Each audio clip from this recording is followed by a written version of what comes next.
इस बार चुनावी नतीजे आने वाले दिन के एक दिन पहले की जो गतिविधियां वो जल्दी से आपको बता दें। एग्जिट पोल सबके लिए अब अग्नि परीक्षा की तरह होगा, क्योंकि एग्जिट पोल अगर एग्जैक्ट पोल बनेगा तो फिर 400 अपर एज है।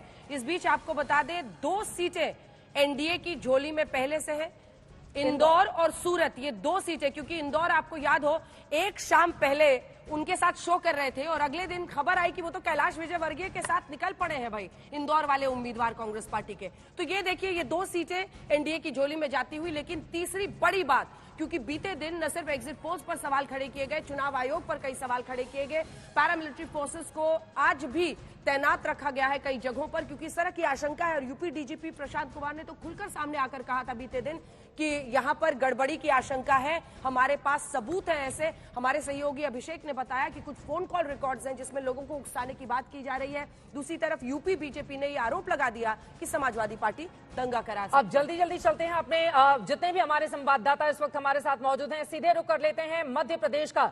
रवीश पाल सिंह हमारे साथ मौजूद हैं। रवीश, सिर्फ एक सीट ऐसी है सीधी की जिस पर एग्जिट पोल के आंकड़े टक्कर बता रहे हैं। यहां तक कि छिंदवाड़ा को लेकर भी यह है कि भारतीय जनता पार्टी जीत सकती है, लेकिन कांग्रेस पार्टी हार मानने को तैयार नहीं है। अब कुल 29 सीटों पर इस बार की लड़ाई किस तरह की है, और रात भर नींद नहीं आई होगी दोनों ही पक्ष के नेताओं को, क्योंकि सीधा मुकाबला यहां पर भारतीय जनता पार्टी कांग्रेस पार्टी में है। क्या जानकारी देंगे, रत जगह किस तरह से हुआ और अब काउंटिंग को लेकर क्या बड़ी तैयारी है? रवीश, देखिए, काउंटिंग की जहां तक बात करें तो जैसे देश भर में है कमोबेश वही तस्वीरें हैं, लेकिन जो बड़ी बात है वो ये है कि भारतीय जनता पार्टी ने ऐलान किया है कि देश भर में जितनी सीटें पार्टी जीतेगी उतने किलो लड्डू प्रदेश भाजपा कार्यालय से आज वो बांटने वाली है। यानी अगर 400 का आंकड़ा पार हो गया तो 400 किलो लड्डू बटेंगे। जितनी भी सीटें आएंगी देश भर में उतने किलो लड्डू यहां से बटने वाले हैं। जहां तक आपने बात की मध्य प्रदेश की 29 सीटों की, तो मुकाबला 29 सीटों पे नहीं बल्कि मुकाबला कांग्रेस और भाजपा के बीच 27 सीटों पे है, क्योंकि खजुराहो और इंदौर यहां पर एक तरीके से भाजपा के सामने कोई मुकाबला था ही नहीं। इंदौर से अक्षय कांति बम ने, जो कांग्रेस के उम्मीदवार थे, उन्होंने नाम वापस ले लिया। तो वही खजुराहो से इंडिया गठबंधन के तहत जो समाजवादी पार्टी के उम्मीदवार थी उनका नामांकन निरस्त हो गया था। तो ऐसे में प्रदेश अध्यक्ष वीडी शर्मा जो खजुराहो से उम्मीदवार है भाजपा के, और इंदौर से भाजपा के उम्मीदवार शंकर ललवानी, इनकी राह संसद तक लगभग आसान हो गई है। यहाँ पे कोई मुकाबला नहीं है, यहाँ पे बस जीत के मार्जिन पर चर्चा हो रही है कि ये जीतेंगे तो वो कितने बड़े अंतर से जीतेंगे। जहां तक बात करें तो देखिए, मध्य प्रदेश वो राज्य है जहां पे 4 बड़े दिग्गज चेहरे इस बार चुनाव में हैं और उनके राजनीतिक भविष्य का काफी हद तक आज फैसला होने वाला है। दिग्विजय सिंह, ज्योतिरादित्य सिंधिया, शिवराज सिंह चौहान और वीडी शर्मा जो कि प्रदेश अध्यक्ष भी हैं। प्रदेश अध्यक्ष है वो शुभांकर प्रदेश अध्यक्ष बोलते हैं उन्हें, क्योंकि जब से उन्होंने भाजपा संगठन की कमान एमपी में संभाली है तब से भारतीय जनता पार्टी लगातार यहां पे बढ़ती चली गई।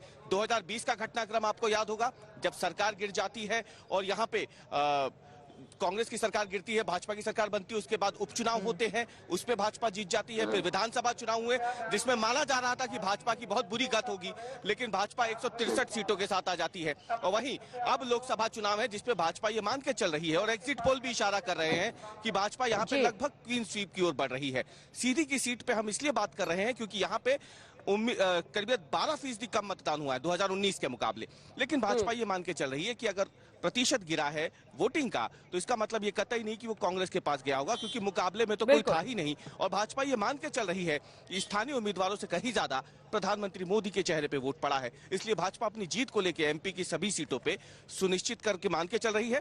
छिंदवाड़ा को भी एग्जिट पोल हो या फिर भाजपा हो, ये मान के चल रहे हैं कि इस बार वहां से हैरान कर देने वाले नतीजे सामने आ सकते हैं। क्या वाकई हैरान करने वाले नतीजे आते हैं या नहीं, इसी का इंतजार करना होगा। 2024 में, माफ कीजिएगा, 14 में 27 सीटें, 2019 में 28, क्या 2024 में क्लीन स्वीप करेगी बीजेपी?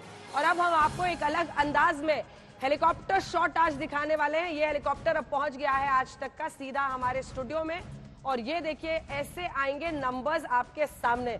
इतना दिलचस्प जब स्क्रीन हो तो फिर आप कैसे हट सकते हैं। आज का पूरा दिन हमारे पास, हमारे नाम कर दीजिए, अलग अलग राज्यों के नतीजे हम आपको दिखाएंगे, लेकिन नकुलनाथ और छिंदवाड़ा की सीट जिसमें बीजेपी लगातार अपने विधानसभा चुनाव के पहले से पूरी ताकत झोंक रही है, क्या इस बार वो इस सीट को ले पाएंगे?